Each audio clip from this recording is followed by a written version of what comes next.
दुःखाच्या आत्यंतिक निवृत्तीचा उत्साह महाराज आजच्या वर्गामध्ये सांगतात.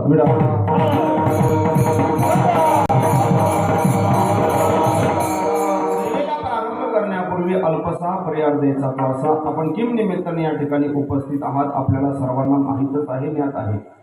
1 वर्षापूर्वी ज्यांनी आपला देह ठेवला, या इहलोकाची यात्रा संपूर्ण जे परलोकामध्ये गेले, आएगा सो जाएगा राजा रंग फकीर एत गुरु नाही आले अवतार वीरते पामर जीव किती. या जगतामध्ये आलेला एक ना एक जीव एक ना एक दिवस जाणार आहे.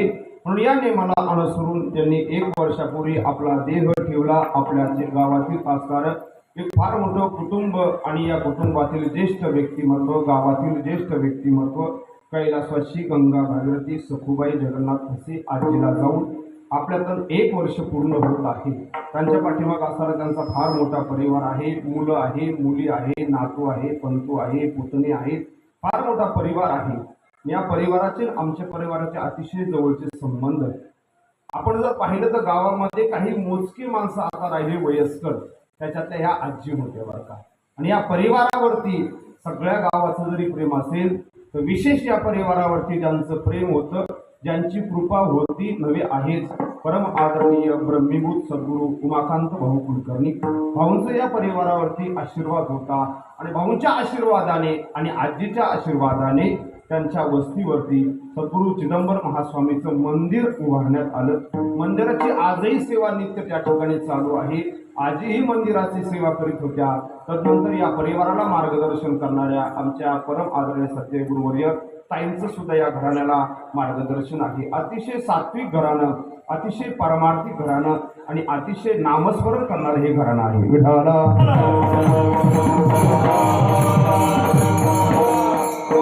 काही गावामध्ये असे कुटुंब असतात तर ते गावाला वैताग देतात, गावाला त्रास असतो. पण या परिवाराचा गावाला कुठल्याच प्रकारचा त्रास नाही. सगळेच आमचे ते काही बंधू असतील, सगळेची सगळे बंधू, सगळ्यांशी मन मिळवू, सगळ्यांसंग बोलणारे, सर्वांना शिवचिदंबर जे हरी घालणारे असा सुंदर मोठा परिवार आहे. आणि या परिवारातील एक पितृछत्र मातृछत्र गेल्या अनेक दिवसापूर्वी पितृंचं छत्र हरपलं. आता आजी त्या ठिकाणी गेलेल्या आहे. तसं पाहिलं तर आपण जर विचार केला तर वर्ष श्राद्धाच्या निमित्ताने प्रवचन ठेवावं अशी प्रथा आहे. कीर्तन ठेवावं का बरं प्रथा आहे? त्याचं कारण आहे प्रवचनामधून, कीर्तनामधून, अन्नदानामधून जे पुण्य तयार होतं ना ते त्या जीवात्म्याला पोहोचत असतं. विठाला या नियमाला अनुसरून या परिवाराने कीर्तनाचं आयोजन केलंय. कीर्तनाच्या माध्यमातून भगवंताचं नामचिंतन घडेल. अन्नदान केलंय, अन्नदानाच्या माध्यमातून पुण्य तयार होईल आणि त्या जीवाला मिळेल. पहा, माणसाच्या जीवनामध्ये जात असताना काहीतरी वाट खर्ची लागते. पूर्वीचा काळ एखादा व्यक्ती जर काशी यात्रेला निघाला तर लोक रडायचे त्याच्या गळ्यामध्ये पडून, अरे हा मागं येईन काही याचा भरोसा नाही. बद्रीनाथ केदारनाथला गेला लोक त्याच्या गळ्यामध्ये पडायचे, रडायचे, हा मागं येईन काही याची भरोसा नाही. जात असताना सगळे गाव त्याला वाट लावायला जायचे. जात असताना बरं का भाऊ सगळे वाटा लावायला गेले की त्याला 1 पैसा, कोण 2 पैसे, कोण 10 पैसे त्याला त्याच्या हातामध्ये द्यायचे. कसं करता हातामध्ये द्यायचे की तुला ही वाट खर्ची, रस्त्याने जर तुला काही अडचण आली तर हे पैसे खर्च कर. तसा जो जीवात्मा आपल्यातून गेलाय ना त्याचा 1 वर्षपर्यंत प्रवास सांगितलेला आहे. एक लक्षात द्या, ज्या दिवशी मनुष्य जातो त्याच्यानंतर 10वा होतो, 13वा होतो आणि 13व्याच्या नंतर त्याचा प्रवास चालू होतो. तो वर्ष श्राद्धापर्यंत प्रवास होत असतो. आणि वर्ष श्राद्ध केलं का तो जीवात्मा त्याच्या पुण्यानुसार दुसऱ्या शरीरामध्ये प्रविष्ट होत असतो. विठाला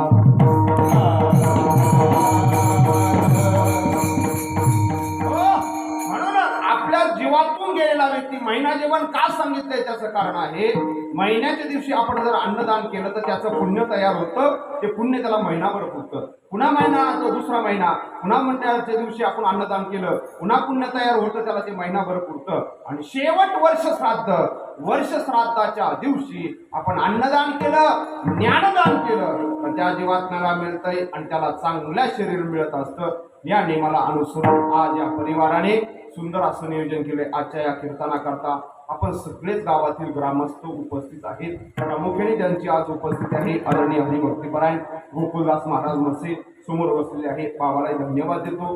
आदरणीय हरिभक्तपरायण महाराष्ट्रातील एक नामांकित कीर्तनकार सुनीलजी महाराज पारे या ठिकाणी उपस्थित आहेत.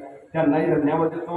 आदरणीय हरिभक्तपरायण बाबा महाराज मतकर या ठिकाणी आपली वारकरी शिक्षण संस्था घेऊन या ठिकाणी आले, त्यांनाही धन्यवाद देतो. आदरणीय हरिभक्तपरायण राहुल महाराज चेसरी या ठिकाणी उपस्थित आहेत, त्यांनाही धन्यवाद देतो. गायनाच्या क्षेत्रामध्ये आदरणीय सुनील महाराजांच्या पाठीगा मागं म्हणायचं म्हटल्यानंतर कोण समोर येते, आदरणीय हरिभक्तपरायण श्याम महाराज पेरणे या ठिकाणी उपस्थित आहेत, त्यांनाही धन्यवाद देतो. गेली अनेक पिढ्यापासून ज्यांच्या घरामध्ये परमार्थ आहे असे असणारे विठ्ठल महाराज वाकडे या ठिकाणी उपस्थित आहे, त्यांना धन्यवाद देतो. आदरणीय आमचे परमार्थिक स्नेही वारकरी संप्रदायामध्ये काम करत असताना नेहमी पुढाकार घेणारे शिवाजी महाराज खडके या ठिकाणी उपस्थित आहे, त्यांनाही धन्यवाद देतो. हे सगळेच विद्यार्थी आहे, विनेकरी बाबा असतील, सर्वांच्या चरणी नतमस्तक होतो. माझ्या समोर बसलेले सगळेच मी जर चेहरा टाकला, नजर जर टाकली तर माझ्या समोर बसलेले जेवढे काही लोक आहेत ना, हे सगळेचे सगळे माझ्या परिचित आहेत. नामोल्लेख जर करायचा म्हटलं ना पाटील, तर सगळ्यांचा नामोल्लेख करता करता आपलं कीर्तन संपून जाईल. म्हणून सगळ्यांच्या विषयी आदराची भावना आहे. सर्वांच्या चरणी नतमस्तक होतो, माझ्या कीर्तनाला प्रारंभ करतो. विडाला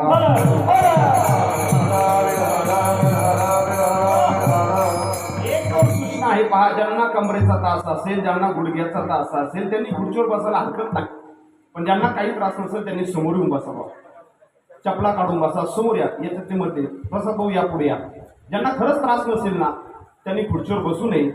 आणि जर त्रास नसताना खुर्चीवर बसला तर त्रास सुरू झाल्यानंतर मला काय बोलायचं नाही. चला चला पटपट पटपट पुढे यायचं सगळे, चला चला चला उठा. ज्यांना त्रास असेल त्यांनी बसा, गुडघ्याचा त्रास असेल, कमराचा त्रास असेल त्यांनी बसायला काही अडचण नाही, पण बाकीच्यांनी पुढे येऊन बसा. एवढं सुंदर व्यवस्था केलेली आहे. महिला मंडळी आहे इकडे पुढं, तिथलं उठा, सगळ्या उठा, पटकन उठा, सगळ्या जणी उठा, इथं समोर यायचं. विठाला विठाला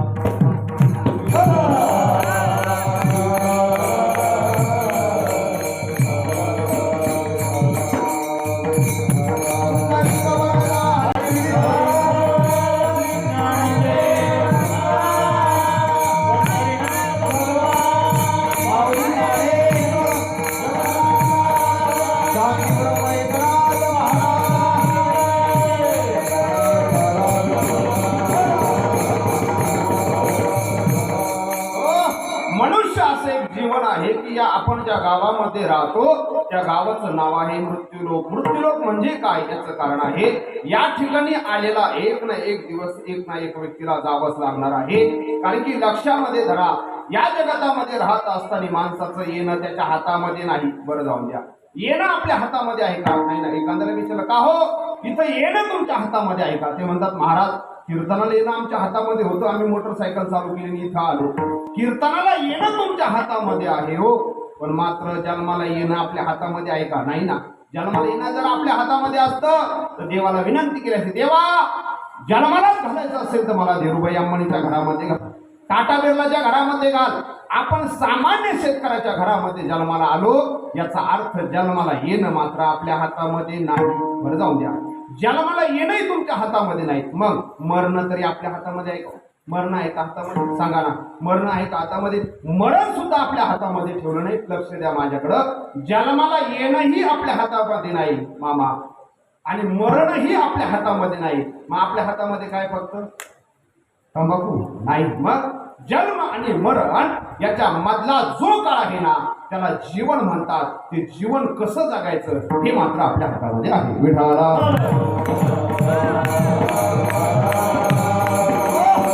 मग कसं जीवन जगायचं? संतांप्रमाणे जीवन जगायचं. कोणाकडे पाहून जीवन जगायचं? एखाद्या महाराजाकडे पाहून जीवन जगायचं नाही, एखाद्या पुढाऱ्याकडे पाहून जीवन जगायचं नाही. जगायचंच असेल तर सत्पुरुषाकडे पाहून जीवन जगा, जगायचंच असेल तर संतांकडे पाहून जीवन जगा.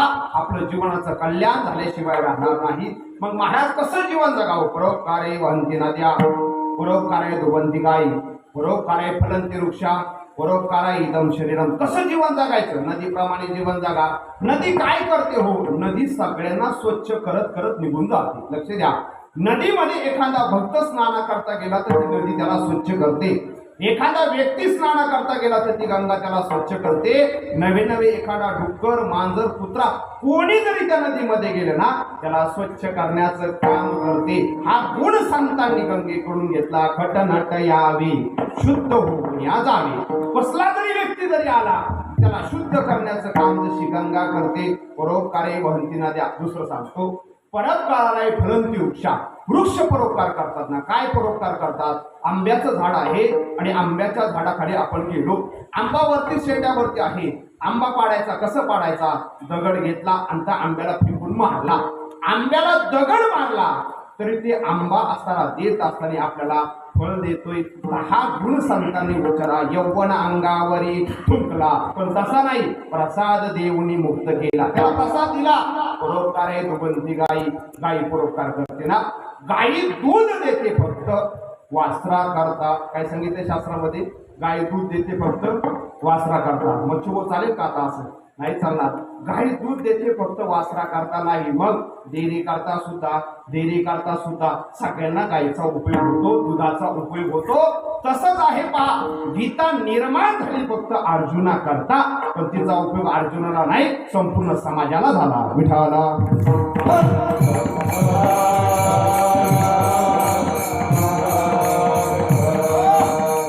संत सुद्धा असं जीवन जगले, परोपकारणी संत जीवन जगले.